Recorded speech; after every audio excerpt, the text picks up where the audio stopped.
Today we will be discussing what Sigmund Freud would say about William Shakespeare's personality and subconscious based off of his soliloquy in Hamlet. Shakespeare is afraid of what he doesn't know about death, but he is also very depressed about what happens in the world and wants to remove himself. I entirely agree with what you said, but it's not even just based off the fact of just Hamlet. Like, if you look at his other pieces as well, like Romeo and Juliet, he's so orientated with death. Like, both of those characters die. Why do both of those characters die? Hamlet, you instantly start off with the death based off of love and revenge, but yet you have a character who is entirely depressed. You have to think, like, why is he so, like, in all his art, he's been so focused on death, depression, like all of this, like really heavy feelings. Why would he, as a person who would be mentally sane, do that if he is mentally sane? Like, there's no possible like reason to me to believe that Shakespeare was a mentally sane person who had so much experience in these topics to the point of being able to write so many highly like known um, pieces of work. Yeah, I agree. I mean, through all of his stories, they are really depressing, and it's kind of like a cry for help if you read it, because, like Hamlet, for example, he's showing death in the beginning, as Blaine said, and you feel like sorry reading it because you're kind of in this depressed state, and you can just tell that Shakespeare is really just in all of his stories just showing depression, and it's like an odd coincidence. I agree. I feel Sigmund Freud would claim that Shakespeare's life and circumstances reflect on how well he wrote Hamlet. This being that Shakespeare wrote his depression out in words, creating a story of great hardship and love. And I feel like he does put, like, Shakespeare puts his own difficulties in his personal life into the stories, so you can kind of get an inside scoop of like what's going on in his personal life. Yeah, I mean, you also have to like think this was so written so long ago. Like Hamlet, not Hamlet, but Shakespeare probably knew that he was going to go down in history and wanted to give you at least probably some clues upon what his life is actually like, Yeah, other than what media portrayed him to be back then. Yeah, and that's why it is kind of like a cry for help, because if you read this nowadays, people would be like, "Oh, that's a suicide note," and then they would read more into it. I also feel that people would sympathize with how he felt and how he put his feelings into the words that people read from his book Hamlet. Or Thank you for listening to our podcast, and I hope you all enjoyed. Yep.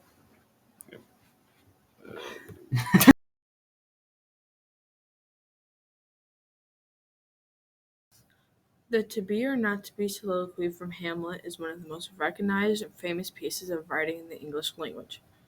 What does this tell us about what it means to be human? Does its popularity suggest that most people feel this way at some point in their lives? If not, what about the speech makes us something that people have constantly valued for over 400 years? It tells us that life is difficult. You may wonder throughout life if it would be easier to die and leave the pain behind, or stick it through and live with the pain.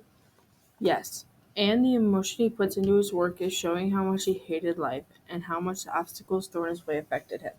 Yes, but he also shows he is human by loving Ophelia. If he wanted to die so bad, he wouldn't want to put her through the pain of him dying because she loves him. Yes, because sometimes you need to love someone in order to want to live. Everything may be bad, but loving someone could be good for both of them. Yes, and life could be terrible because he doesn't feel loved enough. So he wants to love Ophelia because he wants to feel what it's like to be loved. Does its popularity suggest that people feel this way at some point in their life? Yes, because people all over the world struggle with wanting to live. Yes, and this is a problem all over the world that should be taken seriously and not pushed aside. I hope you enjoyed our discussion. Thank you for listening.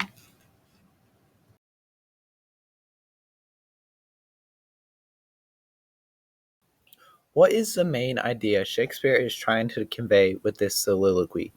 What does he want the audience to feel, And is there a message that we can apply to our own lives? I'll go first. I believe Shakespeare is trying to help the audience understand that like everyone is in the same boat, we're all on the same planet, we're all living together, and so everyone has the same suicidal thoughts, and it's hard for everyone. But he's trying to like write it into a play to show it that like everyone feels the same, and so you shouldn't kill yourself. I agree with Jarek on this one, in that people should always try to find a way to keep going and keep going through life. And for Hamlet, that was revenge. Hopefully, for other people, it's not revenge. But yeah, he wanted to get revenge against his uncle, which kept him going, and that kept him alive and kept him from committing suicide. Yeah, which is basically, good. whatever reason you have is valid. Like, even if it's a dark reason, like revenge, it's still a reason that you should keep going. What do you think about that, Beth? I completely agree on that. Because sometimes revenge is the only way that can get you through life, and that's okay. As long as you're getting through life, then you're good. Yeah, you know? yeah. And then I think that they are all right because even if it's just revenge, it could be like happiness, something that your family says to you, any of your friends, really anything could keep you from committing. But And like suicide is a temporary or like permanent solution to a temporary problem. So like you could get your revenge, and if even if you feel sad and depressed now, in the future you could have good times. And like, why would you throw away your entire future if like just for your temporary problems? Like Ophelia broke up with him, so like he should just like get over it and go find find it another for girlfriend. real. Yeah. Yeah. That's all I got. I think that's good. Revenge was one of Hamlet's biggest motivators, but I mean, like, think about it from Hamlet's point of view. Your dad died. Your Yeah. mom married your uncle, which is weird. he went through a lot of stuff. Like Yeah. the mom and the uncle thing, that's the weirdest thing of the play, I'd say.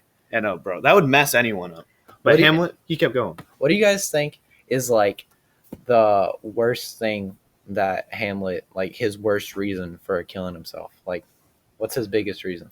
Because then he wouldn't get justice for his dad. Because his dad got murdered in cold blood.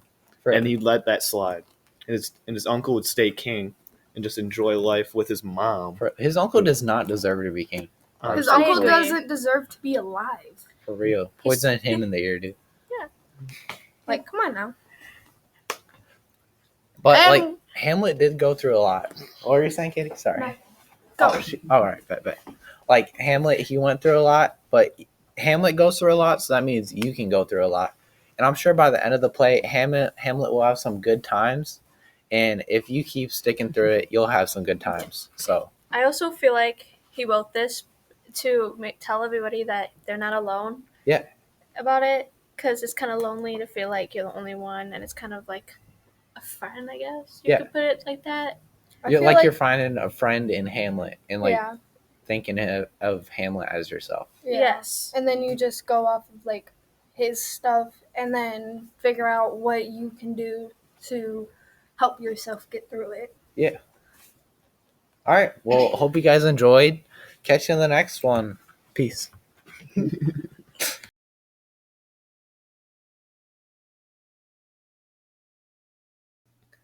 We are here to discuss the To Be or Not to Be soliloquy from Hamlet and how it is one of the most recognized and famous pieces of writing in the English language. So, what does this tell us about what it means to be human? I think the soliloquy tells us that everybody relates on a certain level to going through hardships, and that everybody kind of has to get through their own stuff, even while dealing with like personal issues. They still have to go out and be a decent human being. But obviously not everybody goes through the same stuff as Hamlet, so it can't be fully relatable. Like, not everybody's dad dies in a really traumatic way, and not everybody's mother remarries to their uncle. I agree with that, and I have some evidence to back that up. So in the beginning of the play, Hamlet's dad was killed, obviously, by Hamlet's uncle, which was also covered up by the poisoning from a snake, and he claimed that it wasn't him.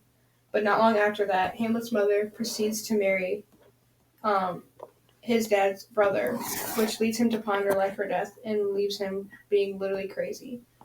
Also, later in the play, Hamlet fell deeply in love with a girl named Ophelia, who later would break his heart and reject him, which added to his depression. Do you guys feel that this has an effect on the popularity of the soliloquy? Honestly, I feel like not everyone feels the same, like with depression and everything. Like, not everyone deals with it properly either, because many people just ponder life and death instead of like reaching out and getting help. Right. Yeah. Like normal. I don't want to say normal people, because some things happen. Yeah. And not everyone ponders suicide like Hamlet did and struggles whether to decide to live or die. Well, I also think that like not many people, like Amara said, can really relate and like how brutal this was, because like imagine your own like family, like your dad dies or your mom dies, and literally like days after, not even days, they like marry someone new, and it's like literally like what happens when it's the person who literally killed like your parent or something like that. Like I just think it's like no one really can relate to that until it happens to them. Like a lot of bad things happen to people, but like I don't think they can ever relate to it. Right. I agree. Yeah.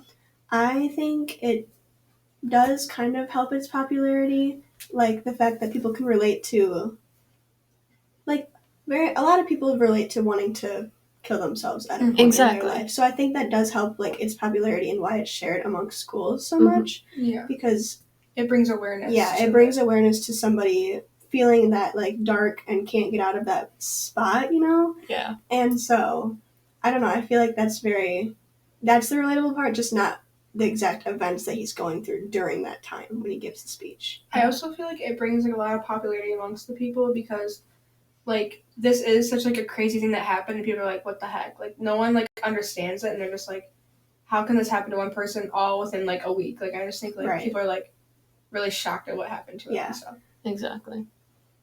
Agreed.